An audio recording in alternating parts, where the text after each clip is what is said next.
Paz do Senhor Jesus.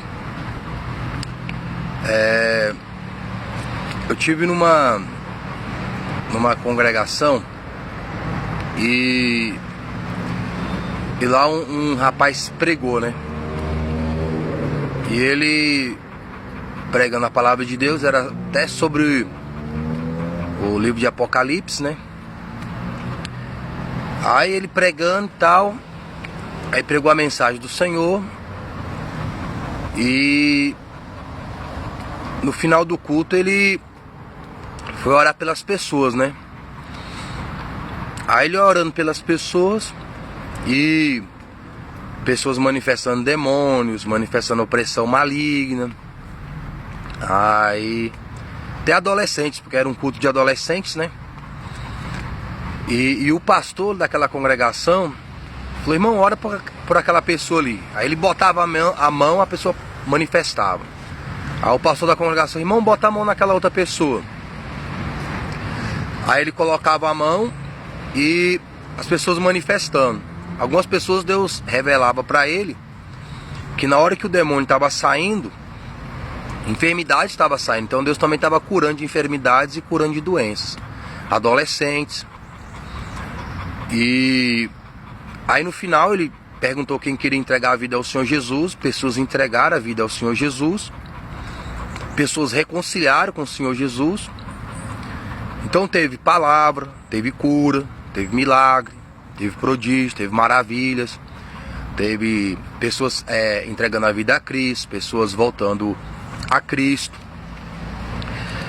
E essa pessoa ela estava num grande aperto, porque como era o último dia da festa, a festa começou quinta-feira. E ele foi convidado a pregar no domingo. E ele pensando: meu Deus, o que eu vou pregar? Todo mundo já vai esmiuçar o texto. Chega lá, eu vou ficar pregando coisas repetidas. Mas Deus deu vitória, tanto na palavra como nos sinais, nos prodígios e nas maravilhas. Aí terminou o culto. Aí estavam conversando com esse pastor e outro pastor de outra congregação, né? Que ele foi dar os parabéns ao outro pastor lá, vizinho dele, né? E eu tava lá, aí o pastor falando, né? Nossa, hoje foi bênção e tal. Aí o pastor assim: mas sábado que foi o Pentecoste. Sábado foi um Pentecoste, irmão. Sábado foi um avivamento. Aí eu fiquei curioso, né? Pra saber. Eu falei: se hoje pessoas aceitaram Jesus, reconciliaram com Deus, pessoas foram libertas de demônio, adolescentes, mães, pessoas foram curadas de enfermidade, de doenças. Mas ontem que foi o avivamento, eu falei: meu Deus, então ontem foi o quê? Então ontem teve arrebatamento, a congregação foi arrebatada no céu e voltou. Jesus desceu no culto e todo mundo viu de uma forma física. Eu fiquei curioso, né? Falei: pastor, aí eu perguntei pro pastor, né? Pastor, as pessoas que aceitaram Jesus hoje lá, que reconciliaram, elas estavam no culto de sábado? Aí ele entendeu, né? Aí ele já ficou meio assim, meio sem jeito. Falei: as pessoas que manifestaram demônio lá, caíram oprimidas, estavam no culto de sábado também? Aí ele: não, irmão, assim, foi um avivamento, né? Mas aí ele não soube me explicar, né? Ele falou: não tava, irmão, mas ele entendeu o que eu queria dizer, porque pelo jeito que ele falou, no culto de domingo não foi um avivamento, mas o de sábado foi. Por quê? Porque teve grito, teve pulo, você tá entendendo? Teve aquele frenesi todo. E no culto de domingo, que esse rapaz estava pregando, não teve essas coisas, não teve pulo, não teve grito, não teve nada. Teve a pregação da palavra, teve oração, pessoas manifestando demônio. Pessoas, geralmente quando você tem culto assim que tem oração e os irmãos vão orando manifestando demônio, pessoas vão manifestando demônio. Tem pessoas lá da congregação, irmãos. Então não tem muito pulo, né? Tem muito temor de Deus. E o que a gente está mais precisando para essa época do Apocalipse, do final dos tempos, são mensagens, são sinais que tragam temor no nosso coração. Então, aí eu fiquei assim. Quando eu perguntei para ele, né, ele entendeu o que eu queria dizer. Porque no domingo teve tudo isso e não foi avivamento. Mas no sábado, que teve grito, que teve pulo, né? teve assim aquele frenesi. Então isso é avivamento. O Senhor Jesus ele falou que os sinais seguiriam os que creem. E os sinais é pulo? É pulo? É grito? Os sinais é ficar correndo de um lado para o outro? É frenesi? Não. E quem me conhece, porque quem não me conhece que ouvindo eu falar uma palavra dessa, já pergunta se eu sou pentecostal. Vai lá na congregação lá onde eu congrego e pergunta lá se eu sou pentecostal. Sabe, num parênteses, eu comentando um assunto parecido com esse com uma pessoa, aí ele, irmão, você é pentecostal? Aí eu perguntei pra ele, né? Eu falei, não, mas o que é ser pentecostal? Aí a pessoa ficou muito nervosa, né? Não, irmão, não se faz desentendido não. Você é pentecostal ou não? Eu falei, não, meu, eu preciso entender sua pergunta para me responder se eu sou ou não sou. Eu preciso saber o que você entende ser pentecostal. Ele, não, irmão, não se faz de bobo não. Você sabe o que é ser pentecostal. Eu falei assim, não, irmão, realmente eu sei o que é ser pentecostal. Eu quero saber se o irmão sabe o que é ser pentecostal. Aí a pessoa já não falou mais nada. Então a Bíblia fala que os sinais que acompanham os que creem expulsarão demônios, curarão os enfermos, falarão novas línguas, e se beber alguma coisa mortífera, não lhes fará dano algum. Esses são os sinais de quem crê. Porque às vezes, irmão, eu fico assim, vendo ouço algumas pregações de alguns irmãos, de algumas congregações, que eles desfazem dos milagres, eles desfazem dos prodígios e das maravilhas de Deus. E eles pregam sobre santidade, eles pregam sobre retidão, eles pregam sobre oração, e eles pregam tanta coisa, mas eles não são usados para fazer milagres, eles não são usados para fazer prodígios, eles não são usados para fazer maravilhas, eles não são usados para expulsar demônios. Alguns nem acreditam assim nas línguas estranhas, né? No dom de línguas. Aí eu fico pensando assim, poxa, se tem tanta comunhão com Deus assim, se tem tanta santidade, se tem tanta retidão, por que não tem os sinais que o Senhor Jesus falou que haveria na vida daqueles que creem? Porque quando Deus está usando alguém nesse tipo de sinais, eles já falam logo que é falso profeta, né? Fala que a mensagem que a pessoa não é de Deus. E eu não estou nem entrando nesse mérito, né? Porque realmente existem pessoas que são usadas com sinais de cura e de milagre e aproveitam aquilo ali para arrancar grana do povo. Mas eu fico me perguntando, uma vez já até falei para alguns obreiros, por que só os falsos faz milagre? Por que só os falsos faz prodígio e maravilha? Por que só os falsos curam enfermo? Por que os verdadeiros não curam? Porque se os falsos estão fazendo isso, então seria coerente que os verdadeiros também estivessem fazendo. Aí alguns desses pastores pregam contra os milagres, pregam contra os sinais, pregam contra os prodígios, pregam contra os dons do Espírito, de maravilhas e tudo mais, alegando que o que mais importa é a salvação. Mas há de convir, irmãos, nem em todo lugar que tem dom de cura, de milagre, de prodígio, essas coisas, tem a salvação, conversão da alma.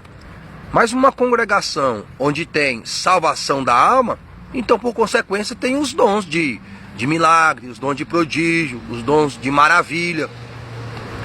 Porque quem pregou salvação também pregou cura de doença, pregou cura de enfermidades. Então, e o Senhor Jesus, ele não pregou só com palavras, só com discurso. Ele pregou salvação com a sua própria vida, com seu próprio testemunho, não cometendo pecado. E ele também pregou cura, não só de palavras, mas realmente curando os enfermos, ressuscitando os mortos.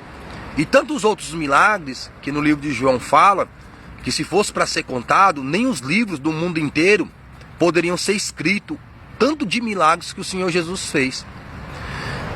Tem até um vídeo comentando a respeito, né? Só enfatizando essa parte, porque aquele que falou assim, nem todo aquele que diz Senhor, Senhor entrará no reino dos céus, né? e eles vão dizer, Senhor, mas nós não fizemos maravilha, não fizemos prodígios, não pregamos em teu nome. E vós que pratica a iniquidade, apartai de mim. Mas quem falou isso, estava fazendo milagre. Estava fazendo esses sinais. Então ele não estava pregando uma coisa, ou exortando uma coisa, que ele não vivia. Ele testemunhou tanto a salvação da alma, como os dons de cura e de milagre. Então, é estranho, irmão. Eu vejo pastores, talvez o pastor que está pregando não tem o dom de curar, mas ninguém na congregação dele tem. Ninguém no ministério dele tem um dom de curar, de expulsar demônio, de fazer prodígios e maravilhas.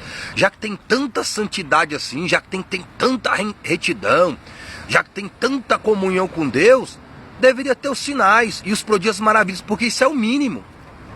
É o mínimo da fé. O mínimo da fé é fazer os milagres. O máximo da fé é se arrepender e se converter dos pecados.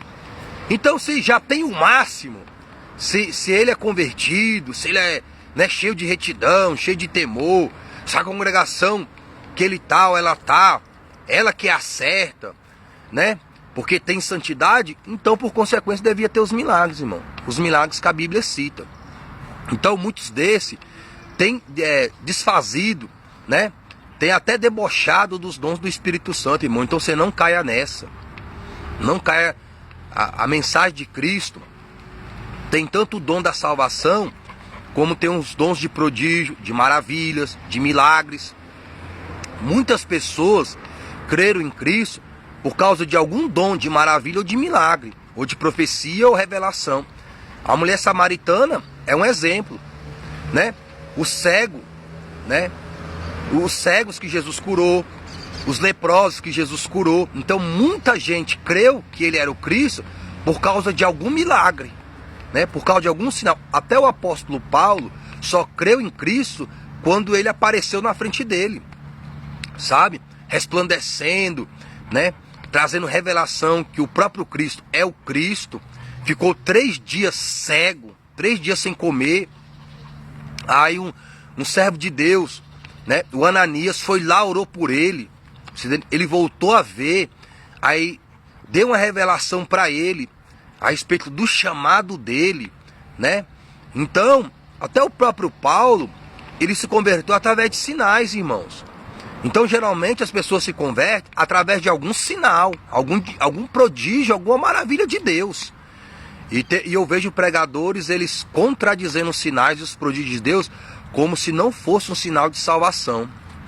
E o próprio Senhor Jesus, quando João Batista foi perguntar mandou os discípulos perguntar se era ele falou, avisa lá ao João Batista que os mortos ressuscitam, que os pobres são evangelizados, né? Que os cegos estão vendo, então que está havendo milagres, que está havendo prodígios, que está havendo maravilhas. Então, nem todo lugar que tem cura divina tem salvação de alma. Mas onde tem salvação de alma, tem cura divina. Tem prodígios e tem maravilhas. Não é porque eu estou dizendo não, irmãos. É porque a palavra de Deus assim diz. Eu quero também assim agradecer a Deus, né? Eu não estou podendo falar muito aqui, porque ontem eu arranquei um dente, ontem eu fui até a congregação. E os irmãos ali, o pastor ali apresentou o meu caso, né? E peguei uma disciplina de 3 meses, porque eu tive afastado da congregação. E só deixar salientado, né, que quando eu estive congregando, eu não estive em pecado, né? Eu até pedi pro pastor deixar essa observação lá, né, para passar para a igreja, para os irmãos não pensar que eu estava lá na igreja dando glória a Deus, aleluia, orando, clamando, e em pecado. Então, os pecados que eu cometi, eu não estava congregando. Então, quando eu voltei a congregar, eu já não estava pecando. Eu já não estava caído.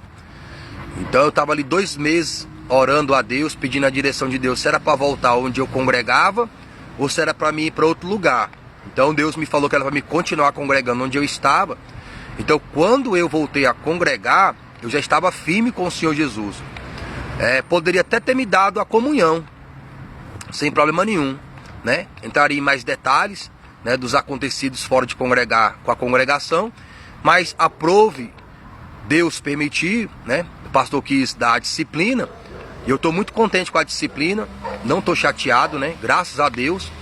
Porque de poder ser provado, né? Porque a provação é só para quem quer ser fiel ou é fiel, irmão. Provação não é para quem não quer buscar Deus. E provação é sinal de promoção de vitória.